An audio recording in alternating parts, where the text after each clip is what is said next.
Hi guys, so today's video is going to be all about my thought process and basically a mental checklist that I like to go through before I actually jump in and purchase a designer handbag. This is something I definitely get asked about quite frequently, but I also love learning about any of these sort of checklists and maybe some ideas and things that maybe I haven't thought of before I actually take the plunge and spend a lot of money. So I hope you guys find this helpful. So like usual, if you're new here, welcome. I would love for you guys to join my YouTube fam. If you hit the bell button and the subscribe button, you'll be notified every time that I upload a video. And I would love for you guys to follow me on Instagram and Snapchat. I'll put my name somewhere on the screen. I will say I am way more active on Instagram. I know I've said that a lot. I'm kind of thinking about maybe just saying follow me on Instagram because I have not been on my Snapchat. I feel sort of bad, but Instagram stories has definitely sort of taken the cake, being able to just do everything in one social media sort of platform. Let me know if you guys sort of feel the same and how you guys feel about Snapchat still. So we shall see. Maybe I will go back on Snapchat. I don't know. Oh my gosh, it's so hot. It's finally like true summer here in Los Angeles. It's 95 degrees today. It was 92 yesterday and I'm like super sweaty. That is not just highlight, that is literally like sweat, and this ring light is not really helping. So I definitely apologize if I look sort of gross. I have a very small checklist, you know, before I go through buying something, but each one is sort of really important and kind of detailed. So I'm gonna explain each one as I go. I sort of have some eye candy sitting here for you guys so you guys could look at some of the handbags that I'm talking about that might correspond to one of the subjects. And sorry if I keep looking down. I have the list written down in my agenda. So the first thing I love to take into consideration is, do I absolutely love it? This is so obvious. Obviously, you guys have to love a bag, right? Before you take the plunge and purchase it. I do not have that lifestyle where I could just be like, oh, I kind of like it. Let me just go buy it and see. No, I really, really, truly have to love it. And I definitely do not have the lifestyle where I could just go pick up a handbag like it's a roll of paper towels from the grocery store. So if you do have that lifestyle, that's great, fantastic, but I definitely do not, and most of us don't. So I definitely like to really take in consideration if I really, really love it, and I only have one handbag in my collection, which I'm going to show you guys, that it really wasn't about me loving it aesthetically, and it was more bought for really the quality and the work it was going to do in my life. And oh my god, it has put in so much work, and that is my Neverfull GM. You guys, right now it's packed for the weekend. It pretty much is packed like this every single weekend when I go to Matt's or when we go do anything, or if I'm gonna go do something after work and I want to take a few things with me. This is the bag that I like the least aesthetically, but I use the most out of my entire handbag collection, which is sort of, you know, ironic, but at the same time, I wanted to show you guys that not every single luxury purchase is going to be just because I love it. It really is for the quality and, you know, the work that it's going to put into your lifestyle. Other than that, the rest of my handbags I really did just end up getting because I truly, truly love them. And they also fit majority of everything on this checklist, and I've made many mistakes before, and those are the items that I have sold or maybe I'm thinking about selling now. So the next thing that 1000% has to be checked off for me is, does it work for my lifestyle? Do I love it just because I like the way it looks on that person and I need to just learn to appreciate it from afar? Or do I love it because I really do truly see it working into my life, fitting my personal style, sort of just throwing it on in multiple different ways? Is it versatile? Is it something that I could really, really, truly see myself using and not really just being, oh, it's really cute on that girl and I think I want it because she sort of influenced me to get it. So I really have to mentally sort of separate those two things, because I definitely think I'm influenced from Instagram. I think a lot of us are, and especially Pinterest and things like that.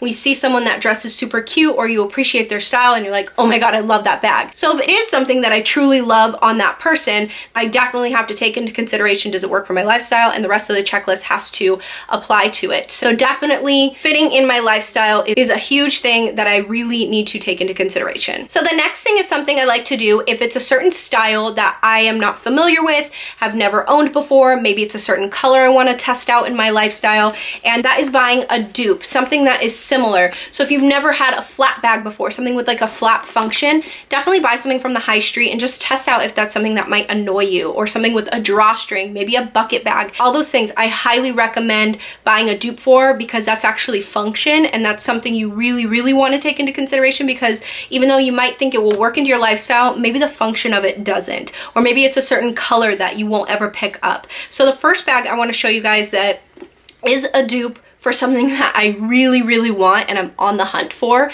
now to this day, and is this Zara horizontal quilting faux leather handbag. I absolutely love it. This was bought because I really see myself buying something like this from Chanel, like a vintage bag. As far as color goes, now I'm not really too sure, because now I'm lusting over it in a bright color, but we'll see. And also I do see myself buying a boy bag in the future, and I felt like the boxiness of that bag will sort of give me an idea of how to look on my body and if it's something that I actually like. And I love this dupe so much. Even though I don't pick it up as much, I still really like it, and it fits a lot. I think this size is probably like the perfect size. It's a good size in between like a mini bag and my Chanel jumbo. So I definitely want to add a Chanel bag in my collection that is around this size, maybe with the vertical, or maybe a boy bag. I would like to have both, but you know, you never know. And I definitely found it so helpful to get something like this, because I really do like it, and I do pick it up. I just don't really post so many pictures about it. And it's one of my favorite bags to wear when I want to be super understated and not really worry about carrying one of my designer handbags. So I really do love this. The next dupe is sort of a reveal. I did not break my designer handbag ban, and I'll talk about this bag more in a haul that I will have coming up for you guys. And it's this quilted gorgeous lambskin bag from the 80s. This is from Nordstrom's in the 80s, and it's from 1982, I believe the seller said. I got it for such a ridiculous price. The quilting is absolutely gorgeous, and it's coming off more like, I don't know, orangish red on the camera, but it's not. It's a true bright red. It's so gorgeous. The leather is like butter. This I purchased. Number one, I really did want a vintage handbag, just a well-made handbag that, you know, not everybody is going to have. It has a gorgeous gold chain. But the second reason is I wanted to see if this is a color that I would gravitate towards too a lot before I actually purchased a luxury version of it. So I do find myself reaching for it quite a bit. I've gotten so many questions when I posted a picture of this on Instagram. Yeah, you guys went crazy asking me, is that a Chanel bag, blah, blah, blah. And it's not, but it really is a good quality lambskin, really beautiful leather bag that I do see myself buying a luxury one, but I will also still wear this one. I absolutely love it, and the quality is so good, like I said. So buying a dupe will really help you make a decision, whether it's a function that you're worried about that maybe a designer bag won't work for you, or a color or a size, all of that. Number 4 is one of the main things I love to do. I enjoy doing it, and it is just so exciting. And it's research. So if it's a bag that's newer to the luxury market, I definitely don't like to take the plunge on it. Like the newer bags from Dior, I think they're beautiful, but I really would love to wait a good few years to see, you know, the wear and tear on it, because of the price point. Now, if it's something that's new, but then the price point is definitely more reachable and less regrettable if it doesn't work for me, then I'll take the plunge. And that was something like this. This was the Gucci Marmont. And I really did want a small little mini bag that had a chain, and I ended up buying the Chanel mini flapboard. There's so much research, there's so much information you can find out about that bag. Did not work for my lifestyle. It really disappointed me. I did not like the way it looked on me. It was just so weird, and I truly do think it's because it looked pretty much identical to my Chanel jumbo, and it wasn't my Chanel jumbo. So I do like the look of the minis in another color, but I was just like, no, there's something not different enough about this bag for me to really love it. And then there was other reasons too, but it's not far from me. My sister has it, and whatever, she can keep it. This is a bag that I knew right away I was able to get more for my money. It was a great price, and even though it was newer to the market, there was still a little bit more research that I was able to find and do on this bag before I took the plunge. I'm looking at myself in the viewfinder and I look so sweaty. I'm so sorry. This was one of the bags that I didn't do as much research as I would have liked to.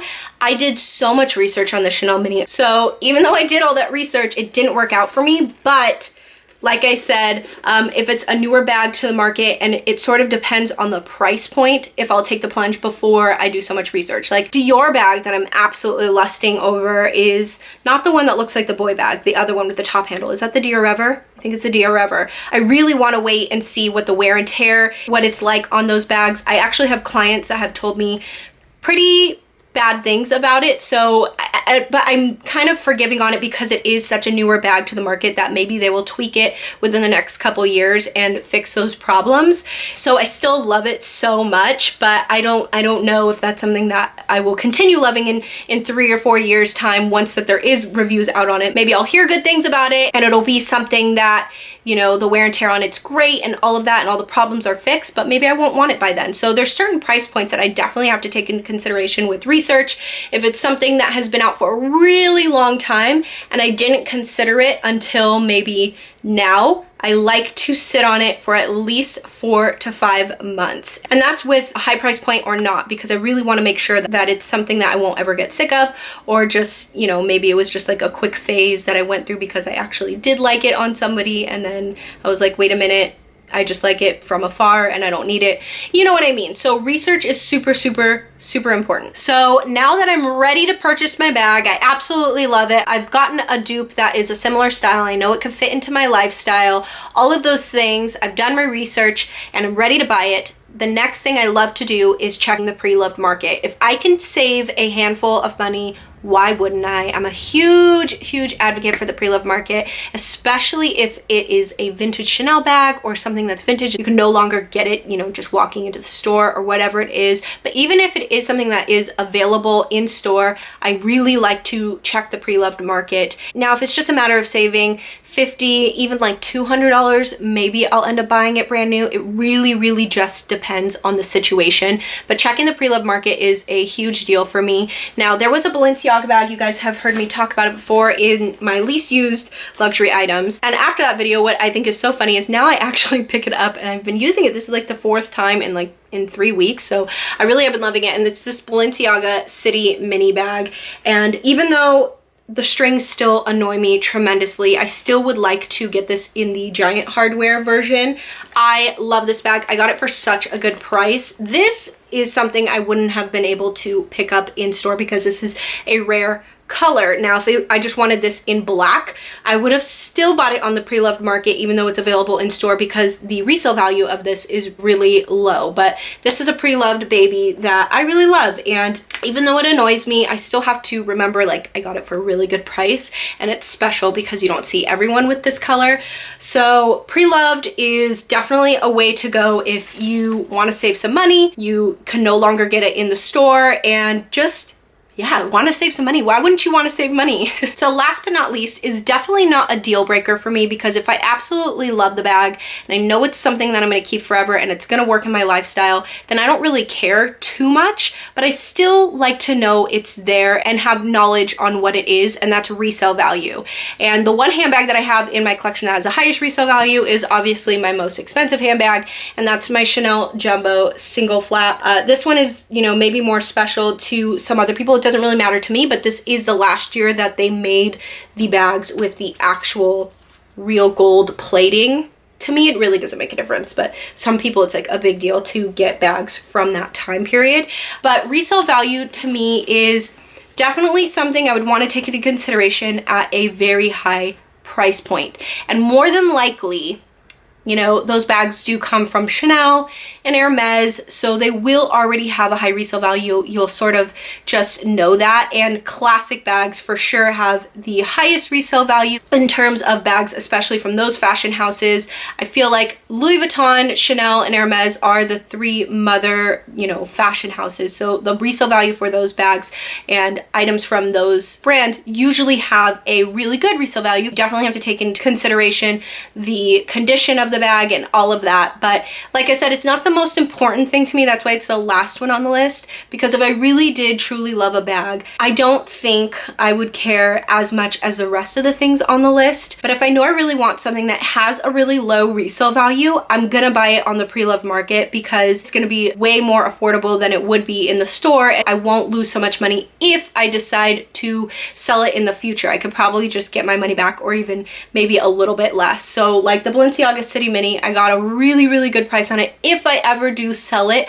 I really don't think I'm gonna lose money on it, to be honest with you. So in that case, it's important. Other than that, I truly do go for what I really do love. If it works in my lifestyle, doing my research on it, and just making sure that it works for me and fits in with my personal style too. That's kind of important, because there are certain bags that I appreciate from afar, but then I also have to remember like, oh wait, it works for that person because it just does with that personal style. So everybody's lifestyle is different, but these are the main things that I really like to take into consideration before I actually take the plunge. So I hope you guys found this video helpful. If there's anything that you want me to go more into depth about, or if you have a question about something completely different, please go ahead and leave them in the comments below, or message me or DM me on Instagram. I try to get back to every single one of you. Thank you so much for taking the time to watch this. I will see you guys next time.